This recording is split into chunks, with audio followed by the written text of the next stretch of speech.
Hi teachers, welcome back to my channel where we talk everything special education. If that interests you, then make sure you subscribe to my YouTube channel and please give this video a big thumbs up.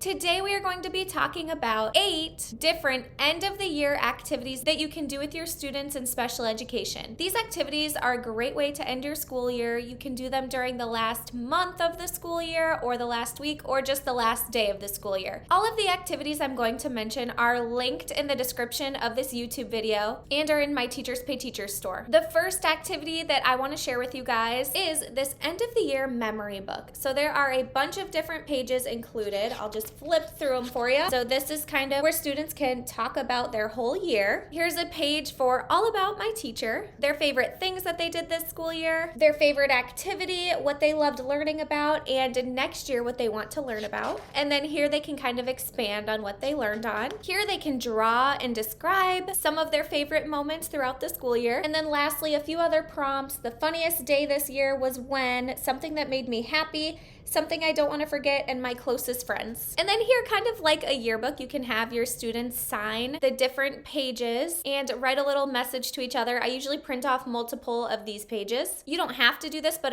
what I do is I like to laminate these pages and then make it into a little book. Parents always love seeing what their students make, and it's a really great keepsake. The next thing that I absolutely love to do at the end of the school year is to give my students awards. So typically in special education, we have a range of different strengths in our class. So I actually created, I think, around 70 different awards that you can give your students. So I'm just gonna share a couple of them. The kindness award is first. Then we have the happiest student, and one of the other ones I created was best smile. That's always a really great one because I feel like I always have one student in my class that just smiles all day. So I love to give that one out. Computer whiz. And I have every single award you could ever think of also included with these awards. So I know you'll be able to find an award for every single student, but just in case, I created a blank one for you guys too. You can write in an award also if you need to. The next little brain break that I like to do at the end of the school year is a scavenger hunt.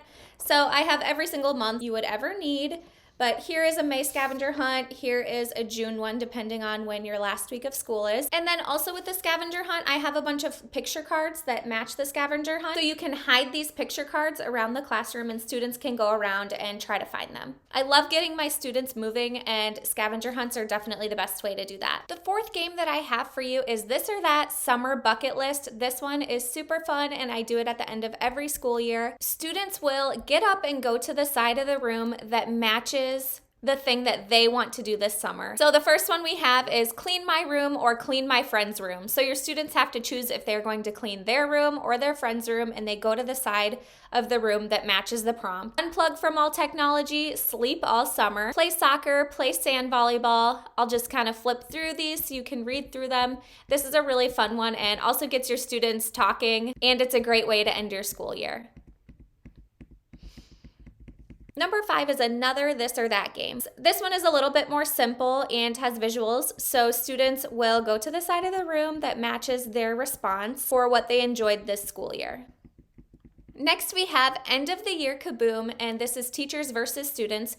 So if you haven't played Kaboom before, I'll kind of read you the instructions. So you can make two to 4 teams of students taking turns. Each team will choose a number. Students will click the number, and on the slide it will either have a kaboom or a question. If the team gets a kaboom, they lose their turn. If the teacher guesses correctly, the teacher gets a point, and if the teacher guesses wrong, the team of students that chose the question get a point. So we'll say team number 1 picks question number 1. Which student on this team is the oldest? So you will have to guess which student is the oldest. If you are wrong, you do not get a point. If you are correct, you do get a point. The next team might pick number 4. Which student on this team has the most pets at home? So you will guess, and if you're correct, you get a point. If you're wrong, you do not get a point. Let's say the next team picks question number 3.